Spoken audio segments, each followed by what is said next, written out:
अर्जुन ही भक्त नहीं थे, पांचों पांडव भक्त थे। युधिष्ठिर जी महाराज धर्मराज के अवतार थे, धर्मात्मा।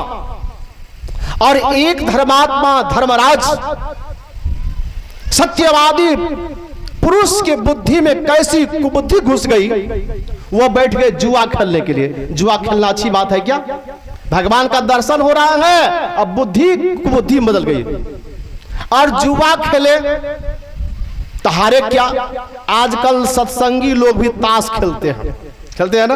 हम लोग के पास शिकायत आता है कि बाबा अहाँ के सत्संगिया ताश खेले। चलिए ताश खेल रहे हैं तो हानि होती है सत्संगी का, उस पर 10 टकिया रख दे तब क्या होगा? जुआ। तब क्या होगा सत्संगी के लिए बता दीजिए। और ऐसे धर्मात्मा जुआ खेलने में बैठे तो हारे क्या?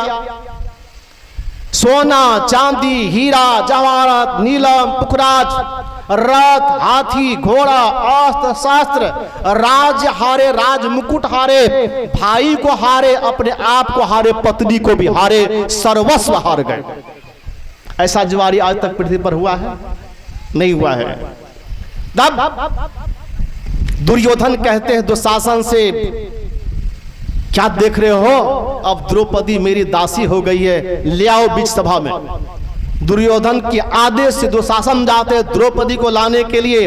द्रौपदी नहीं आना चाहती है तो बाल पकड़कर खींचकर घसीट कर लाते हैं दूध कीड़ा में। और दुर्योधन जंघा पीटता है, कहते हैं यहां अंधा बैठा हुआ है सभा में, इसको नंगा करके मेरे जंघा पर बिठाओ।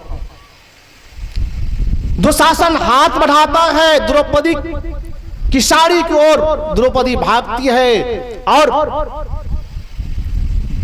दुशासन साड़ी पकड़ लेता है।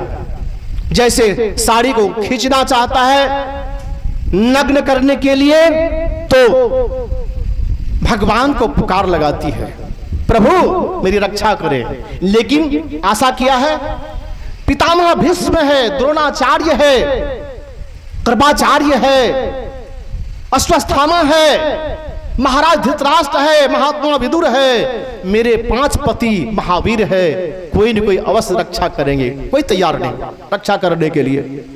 कोई जब तैयार नहीं हुआ, एक तरफ अबला नारी और 10,000 हाथी का बल दुशासन की भुजा में, साड़ी जब खींचने लगे, कहा देख ली अब कोई सहारा नहीं, तो दोनों हाथ ऊपर उठा करके भगवान श्री कृष्ण को पुकार रहे हैं, दुख हरो द्वारिका नाथ शरण में तेरी, बिन काज आज महाराज लाज गई मेरी, दुशासन वंश कुठार महादुखदाई, कर पकड़त चीर लाज नहीं आई, पांचों पति बैठत मौन कौन गति होई, ले नंद नंदन को नाम द्रौपदी रोई, करी करी विलाप संताप सभा में तेरी, दुख हरो द्वारिका नाथ शरण में तेरी।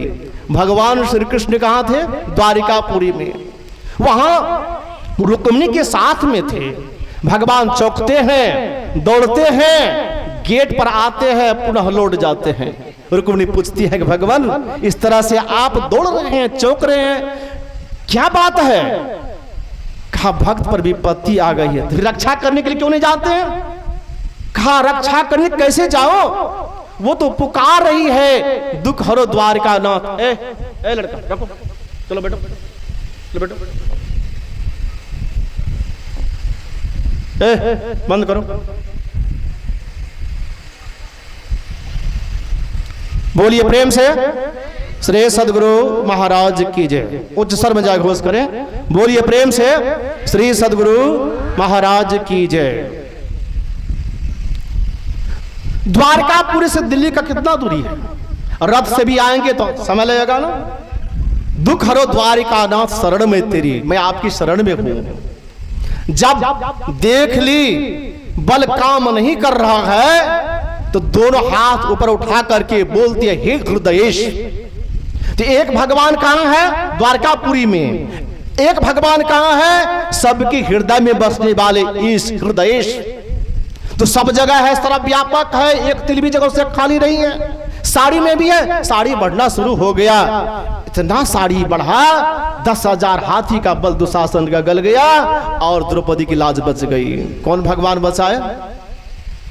जो सब में है, द्वारकापुरी तो वही है।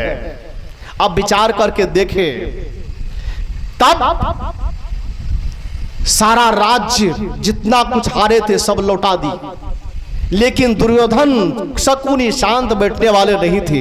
रात ही रात पुनः जा करके धृतराष्ट्र से बोले कि एक बार और पासा होनी चाहिए। उसमें शर्त था 12 वर्ष का वनवास, 13वें वर्ष का अज्ञातवास।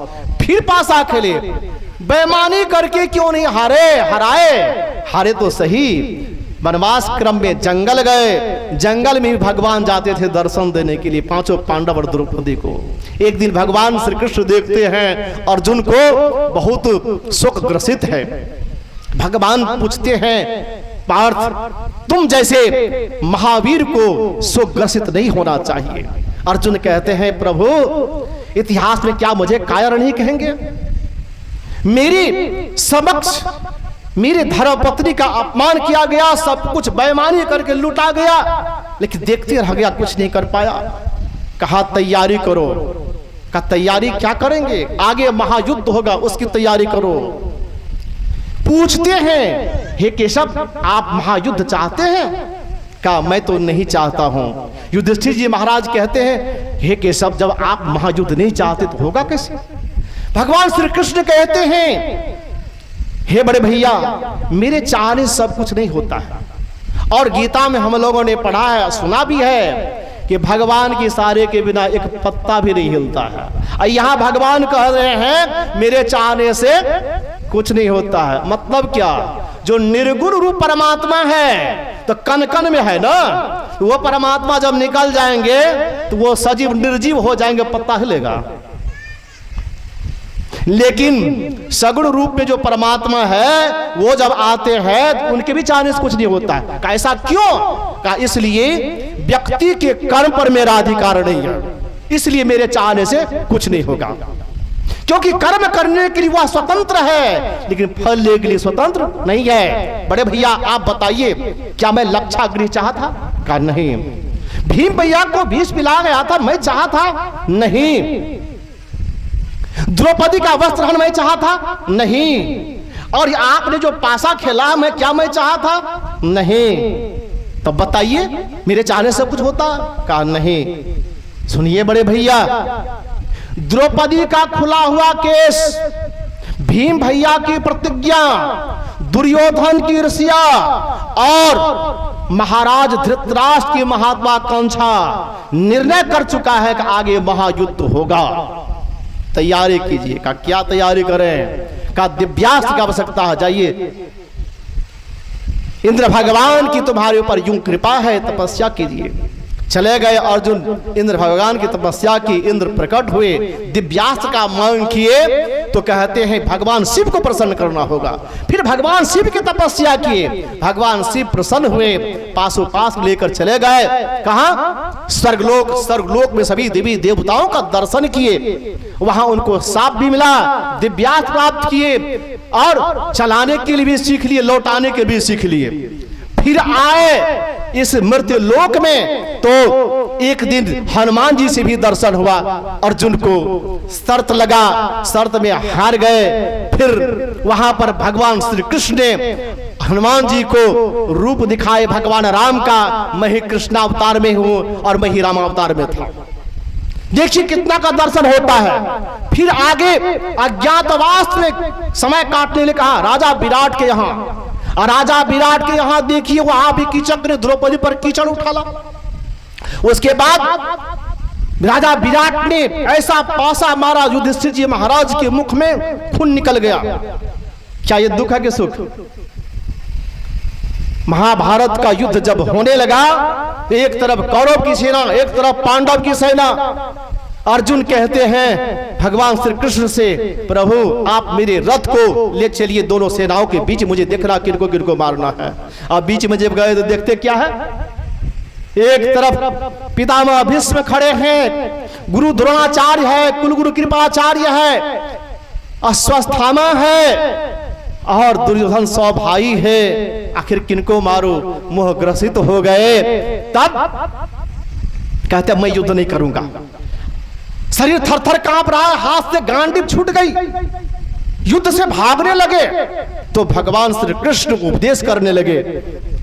और उपदेश क्या किए हैं? गीता का उपदेश, उसमें भक्ति योग, ज्ञान योग, कर्म योग, योग सांख्य योग, न्याय योग सबका वर्णन कर दिए। फिर भी ज्ञान नहीं हुआ तो भगवान ने अर्जुन को विराट रूप का दर्शन करवाया। इस आंख से दर्शन किए थे नहीं, किस आंख से दर्शन किए थे? दिव्य दृष्टि प्रदान किए थे। दिव्य दृष्टि के द्वारा देखते विराट रूप का को और चतुर्भुजी रूप को देखते हैं। अर्जुन कहते प्रभु जो रूप मैंने कभी नहीं देखा वो मुझसे देखा नहीं जा रहा है, इसलिए प्रभु इस रूप को अपने आप में समेट लीजिए, समेट लीजिए। समेट लिया, फिर नर रूप में आ गए, युद्ध करने लगा। युद्ध में प्रिय पुत्र अभिमन्यु मारा गया। दुख है कि सुख? कितना भगवान का दर्शन हुआ?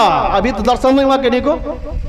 भगवान कृष्ण का दर्शन, भगवान कृष्ण के 4 भुजा वाला का दर्शन, भगवान कृष्ण के 8 भुजा वाला, अनंत भुजा वाला विराट रूप का दर्शन, भगवान शिव का दर्शन, हनुमान जी का दर्शन, और स्वर्ग गए तो सभी देवी देवताओं का दर्शन। इतने दर्शन में कितना दर्शन आप लोग हुआ है? इतना दर्शन होने के बाद भी 5 पांडव को दुख पीछा नहीं छोड़ा। तो आप लोग चाहते हैं सिर्फ भगवान के मंदिर में जाकर के पूजा करके भगवान की मूर्ति का दर्शन करके दुख से हम निवृत्त हो जाए? संभव है? बोलिए संभव है? संभव नहीं है। इसलिए कौन सा दर्शन बाकी ऐसा रह गया जिस दर्शन के नहीं होने के कारण दुख पीछा नहीं छोड़ रहा है? वही दर्शन भक्त को चाहिए। उतना ही नहीं, और सुनिए, जब युद्ध समाप्ति के कगार पर था, दुर्योधन गिर गया तो अश्वत्थामा आए और कहते मित्र मैं आपके लिए क्या करूं, आदेश दीजिए। सेनापति बना दिए और अश्वत्थामा गए, रात में छुप करके द्रौपदी के भाई धृष्टद्युम्न को मार दिया, द्रौपदी के 5 पुत्रों को मारा, और उतना नहीं, उत्तरा के गर्भ में जो बच्चा पल रहा था उसको भी विनाश करने के लिए ब्रह्मास्त्र छोड़ दिया। दुख है कि सुख? कितना परेशानी। उतना ही नहीं, जब राज्य करने लगे कुछ दिन के बाद जब वैराग्य हुआ तो महाभारत का स्वर्गारोहण पर्व पढ़िए, देखिए सबसे पहले स्वर्ग की ओर जाने लगे तो द्रौपदी नरक जाती है, उसके पीछे नकुल, उसके पीछे सहदेव, उसके पीछे अर्जुन, भीम, सबके सब नरक गए। युधिष्ठिर जी महाराज को भी नरक दिखाया गया। क्यों? अश्वत्थामा हतो नरो वाक् कुंजरो, झूठ भी बोलते नहीं बोलते, इसके कारण नरक दिखाया गया, भारी कष्ट हुआ। अर्जुन जब चला गया नरक तो अर्जुन कहते हैं नरक में भगवान भी झूठ बोलते हैं। भगवान झूठ बोलते हैं? भगवान झूठ नहीं बोलते हैं। भगवान नरक में उपस्थित हो गए। कहते अर्जुन ये क्या कर रहे हो, क्या कर रहे हो तुम? का प्रभु आपने कहा था सभी धर्मों को छोड़कर तू मेरी शरण में चले आ, मैं तुमको सारे पापों से मुक्त कर दूंगा, फिर मैं नरक क्यों आया? भगवान श्री कृष्ण कहते हैं अर्जुन तू मेरे शरण में नहीं था। मेरे शरण में नहीं था तब किसके शरण में था? तू माया के शरण में था। याद करो मैंने तुमसे क्या कहा था? तुम जो ये मेरा रूप देख रहे हो, 2 भुजा वाला, 4 भुजा वाला, 8 भुजा वाला, अनंत भुजा वाला, ये उत्पन्न की हुई मेरी माया है, मेरा वास्तविक स्वरूप नहीं है, तत्व रूप नहीं है। अगर मेरे वास्तविक स्वरूप को, तत्व रूप को तुम जानना चाहते हो तो तुमको तत्वदर्शी के पास जाना पड़ेगा। तद विद्धि प्रणिपातेन परिप्रश्नेन सेवयाः उपदक्षन्ति ते ज्ञानम ज्ञानिनः तत्वदर्शिनः। हे अर्जुन, उस तत्वज्ञानी महापुरुष के पास जाओ जो मेरे तत्व रूप को जानता है। क्या करो? नम्रता पूर्वक प्रणाम करो, उनकी कुछ सेवा करो। तुम्हारी सेवा से जब वह तत्वज्ञानी महापुरुष प्रसन्न हो जाएंगे तब मेरे तत्व रूप का उपदेश करेंगे। क्या वहां गया, मौका ही नहीं मिला, इसलिए नरक आना पड़ा। यहां जितने लोग बैठे हैं बताइए कहां किस रूप में है, कैसी भक्ति कर रहे हैं, आपकी भक्ति कैसी हो रही है, आप निरीक्षण कीजिए। इसलिए भगवान राम ने कहा भगति स्वतंत्र सकल सुखानी, बिनु सत्संग न पावहि प्राणी। स्वतंत्र भक्ति करने के लिए कहते हैं। और स्वतंत्र भक्ति क्या है? भगति तात अनुपम सुख मूला, मिलहि संत तो हो ही अनुकूला। अर्थात संत मिल गए तो भक्ति अनुकूल हो जाएगी, अगर संत नहीं मिले तो भक्ति अनुकूल नहीं होगी। तो संत जो होते हैं वही तत्वदर्शी होते हैं। तत्वदर्शी मतलब भिद्यते हृदय ग्रंथि छिद्यन्ति सर्व संशया, छिद्यन्ति चास कर्मान दृष्ट एवात्म मनुष्वरे। इस शरीर में जो आत्मा है, इस आत्मा का जब दर्शन हो जाता है, क्या होता है? हृदय की ग्रंथि टूट जाती है और सारे संशय नाश हो जाते हैं, सारे कर्म के बंधन छीन हो जाते हैं। कब? जब आत्म तत्व का दर्शन होता है तब। जैसे आत्म तत्व का दर्शन होता है, परमात्म तत्व का दर्शन हो जाता है, इसलिए कहलाते हैं कौन? तत्वदर्शी, तत्वज्ञानी, और वही कहलाते हैं संत। ऐसे संत का संग करेंगे, सत्संग करेंगे, तब आपकी भक्ति प्रारंभ होगी। इसलिए भगवान राम ने कहा भक्ति का आरंभ होता है संत का संग करने से। नवधा भक्ति उपदेश किए किनको? माता सबरी को। प्रथम भगति संतन कर संगा, दूसरतिमम कथा प्रसंगा, गुरु पद पंकज सेवा, तीसर भगति अमान, चौथी भगति मम गुणगन, करई कपट तहि गान, मंत्र जाप मम दृढ़ विश्वासा, पंचम भजन सो वेद प्रकाशा, छठतम शील विरति बहु कर्मा, निरत निरंतर सज्जन धर्मा, सातम सम मोहि मैं जग देखा, मोदे अधिक संत कर लेखा, आठम जथा लाभ संतोषा, सपन हो नहीं देखई पर दोषा, नवम सरल सब सन छल हीना, मम भरोस ही हर्ष न दीना, न मह एक हूँ जिनके होई, नारी पुरुष चराचर सोई, सोई अतिशय प्रिय भामिनी मोरे, सकल प्रकार भगत दृढ़ तोरे। नव प्रकार की भक्ति माता सबरी के अंदर विद्यमान है। भगवान राम प्रमाणित कर रहे हैं, फिर उपदेश इनको कर रहे हैं। अरे माता सबरी को माध्यम बना करके हम आप लोगों को उपदेश कर रहे हैं, ताकि यह जीव भक्ति के पथ पर चलकर मुक्ति को प्राप्त करे।